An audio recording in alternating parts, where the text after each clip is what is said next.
C'est quoi la pire excuse que tu as entendue pour un retard en entretien? Bah finalement, la pire excuse, c'est celle qu'on n'est pas vraiment une, à savoir, il y a eu un problème de RER. Vu qu'il y en a tous les jours, il faut En mode, s'organiser. t'es pas humain, ça peut pas t'arriver. Même si tu t'organises, tu sais pas, peut-être que le RER, tu restes 1 heure dedans. Tu vas pas venir 2, 3 heures à l'avance. Ils sont fous, les RH. La vie de ma mère sont malades. Prendre de l'avance. C'est un candidat qui est arrivé avec 20 minutes de retard.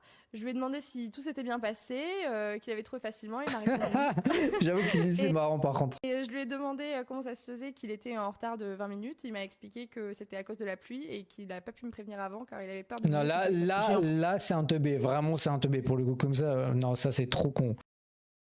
Problème avec les transports, anticipé en fait. Vous venez en entretien, vous savez que parfois il arrive que le métro. Mais en ait fait, des c'est problèmes. surtout les RH, elles ont une façon de parler, c'est qu'elles te prennent de haut. On dirait des gens qui ont jamais eu genre d'autorité de leur vie.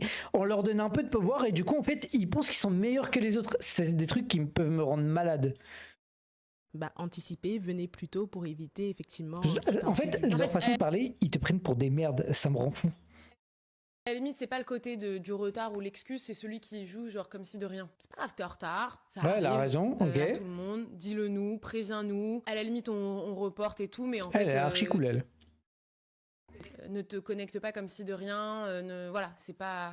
C'est comme quelqu'un qui est très stressé en entretien, dit excusez-moi, je suis stressé. Moi, je préfère toujours quelqu'un qui est stressé, quelqu'un qui s'en fout. Et lui, en l'occurrence, on aurait dit qu'il s'en foutait. Donc, je préfère que tu sois hyper stressé, hyper mal d'être arrivé en retard, plutôt que tu t'en foutes, quoi. En fait, le truc, c'est qu'ils veulent que tu leur suces la bite du début jusqu'à la fin. C'est que comme ça, en vrai, dans les jobs, que ça marche, ça me rend malade. Nous, notre génération, où les gens ils disent la génération Z, ils détestent sucer la bite. Puis t'es personne, frère. Je sors du travail, je te connais plus. Je vais pas te sucer la bite. Les gens, ils sont fous, en vrai. Pour moi, les finalement, RH comme ça, c'est des gens qui ont un mal-être profond et en gros, on leur a donné un peu de pouvoir et du coup, en fait, ils se prennent pour je sais pas qui et ils te prennent pour une merde. En vrai, c'est les pires. T'as même pas envie de faire un entretien avec eux.